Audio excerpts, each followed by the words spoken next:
நாம் அடுத்து பார்க்க இருக்கும் தலம் ஆதிபராசக்தி சுசீந்திரம் தானுமாலயம்.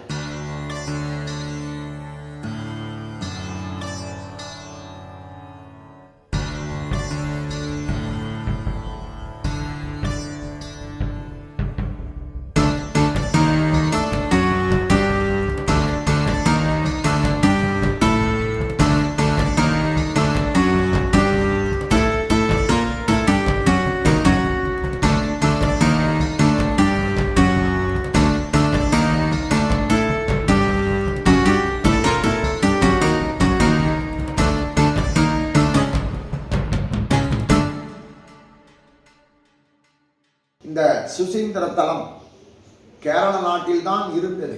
ஆனால் இப்பொழுது கன்னியாகுமரி மாவட்டத்தில் உள்ளது. சோழ, பாண்டிய, சேர, கேரளத்தார், திருவாங்கூர் அரச வம்சத்தால் கட்டி விவரிக்கப்பட்டது. அதனால் கோயிலோட அந்த கட்டடக்கலையை பார்த்தீங்கன்னா வித்தியாசமா இருக்கும். சுசீந்திரம் அந்த ஆஞ்சநேயர் கூட ரொம்ப பேசப்படக்கூடிய இடம். பிற்காலத்தில் தான் தமிழகத்தில் இந்த இடம் இணைந்தது. அந்த இடத்துல இருந்தால் பார்த்தீங்கன்னா கொஞ்சம் தமிழ் பாஷை வித்தியாசமா பேசுறது பார்த்தீங்கன்னா அங்கேருந்து தான் ஆரம்பிக்கும். கேரளா தமிழ் பாஷை அங்கே இந்த பக்கம் கன்னியாகுமரி, அந்த பக்கம் திருவனந்தபுரம் சைடு கேரளா பாஷை ஆரம்பிக்கும், இந்த பக்கம் தமிழ் பாஷை ஆரம்பிக்கும். சுசீந்திரத்தோட தல மகிமை இரு வகையாக உள்ளது. இத்தலம் ஆசிரமம் ஞானாரண்யம் என்று கூறப்படுகிறது. ஆசிரமம் அமைத்து யாகம், யோகம், தவம், தியானம் செய்தனர். இப்படி ஒரு விஷயம். நாரதர் நேரே அனுசுயா தேவியிடம் சென்று கற்பு சக்தியால் இரும்பு கடலையாக சாதாரண கடலையை மாற்றி சுண்டல் செய்து கொடுத்த தலம். இப்படி அர்த்தஜாம பூஜையில் இந்திரனே வழிபடுவதாக ஐதீகம். சுசீந்திர சிவனே தானுமாலயம். சிவனும் விஷ்ணு சங்கரன் கோயில் இருக்கும், பார்த்துருக்கீங்க தனித்தனியுமா. ஆனா இங்க சிவ விஷ்ணு பிரம்மன் ஒன்றிய இடம். பிரக்ஞா தீர்த்த பூமி, திருச்சிவந்திரம், சீவந்திரம் என்றெல்லாம் பெயர். சுசீந்திரத்துக்கு பெயர். 22 அடி உயர ஆஞ்சநேயரும் உள்ளார். திப்பு சுல்தான் ஆண்ட சமயம் 1780 இது புதைக்கப்பட்டது. 1960க்கு பிறகு கண்டெடுத்து பிரதிஷ்டை செய்யப்பட்டது ஆஞ்சநேயர் சிலை. அம்பாள் நாமம் நாராயணி. சதிதேவியின் பல் விழுந்த இடம், அம்பாளோட பல்லு விழுந்த இடமா. பிருகு பீடம், சுசி பீடம் என்பது. கோயில் தெப்பக்குளம் அருகே மகாசக்தி தேவியான முன் உதித்த நங்கை அம்மனே சக்தி பீடம் என்றும் சொல்வர். கோயிலுக்கென்று தனி கொடிமரமோ பலிபீடமோ ராஜகோபுரமோ கிடையாது.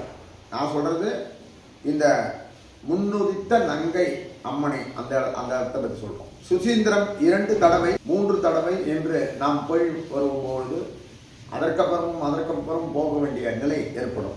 இந்த மும்மூர்த்திகள் 3 தேவைகளுக்கும் முன்னே உதித்த மூத்தால் பரபிரம்மம் ஆதிபராசக்தி இவள் என்பது ஐதீகம்.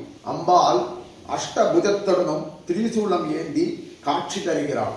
கடு சர்க்கரை எனும் தெய்வீக மருந்தால் உருவாக்கப்பட்ட அம்மன் அபிஷேகம் இல்லாமல் இருக்கிறாள். ஸ்ரீ சக்கரத்திற்கே அந்த அம்பாளுக்கு முன்னால ஸ்ரீ சக்கரம் இருக்கு, அதுக்கு தான் அபிஷேகம். ஆடிப்பூரம் அன்று அன்னை அவதரித்த தினமாக சிறப்பு வழிபாடுகள் நடக்கின்றன.